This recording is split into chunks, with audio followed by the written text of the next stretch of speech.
Okay, now we're going to talk about bar cutoffs. And so what I've drawn here is a beam and its moment diagram. And what we're going to try and do is put the steel where there's tension.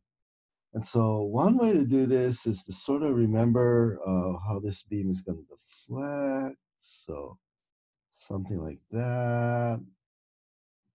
And then you go, oh, this side's in tension, tension, and compression. That's one way to do it. Another way to do it, okay, is to remember that in the United States, the moment diagram is always on the compression side. So that means this side's in compression, that's in tension. Compression, tension, compression, tension.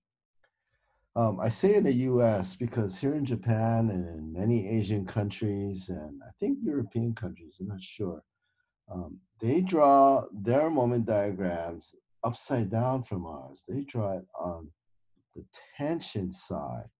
The advantage of this is, can you see that this kind of looks like how the beam will sag? So if you draw it on the tension side, your moment diagram looks like the deflected shape. But anyway, so now we're going to put the bars in. Let's put the bars in red. On the side that's in tension. So the top of the beam here is in tension. So that's the steel. And typically on the end, you'll hook them. And so can you see that up to here, it switches from tension on the top to tension in the bottom. So this bar only needs to go up to there. But to be safe, we extend it a little. Okay, and then from here to there, you just need steel in the bottom. And to be safe, you put it a little more. And to be practical, you just run it all the way to the end. We'll talk more about that.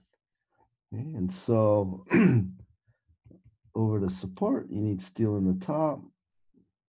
From there to there is where the tension is in the top, and you're gonna put it a little farther.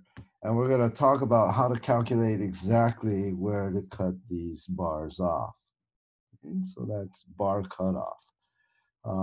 It's a little harder than you think because you're going to have to find where the moment diagram is zero. And that's harder than you think.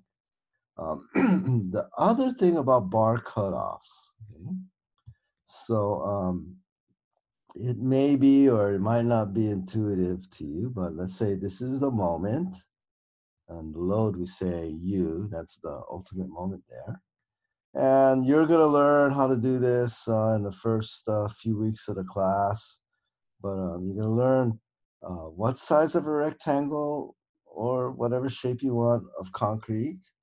And in this case, the steel is in the bottom, and how much steel to put in there. Okay. Let me draw that a little nicer. So how much steel to put in there. Okay. So that this strength, Mn, is greater than that Mu. And you're always worried about Murphy's Law, so you don't take the full strength, you take, let's say, 90% greater than Mu. But anyway, you have a certain amount of steel to make that happen. Now, out here in the moment diagram, okay, you see it's about half. Okay, so this is the beam right there. So out there, you have about half the moment. So you can't change the size of the beam. Well, you could, I guess, but super impractical. You make the beam a rectangle all the way across. Okay. Let me move that over. So out here, you're going to keep the same size beam, but it's half the moment, so you don't need all the steel. And it's not quite half, but it's close. So that's all the steel you need out there. Okay, you don't need all the steel. And so what that means is that in this beam, in the middle, you'll have 4 bars. And then out here, you only have 2 bars. So you will cut 2 of the bars. So some of the, not all 4 bars will go all the way across. 2 of the bars will be cut short. Now you're thinking, that's a lot of calculation and a lot of work. Do we really want to do something like that? And the reason you want to do that, especially for the steel on the top, you want to cut the bars out just so it's easier to pour the concrete in the form.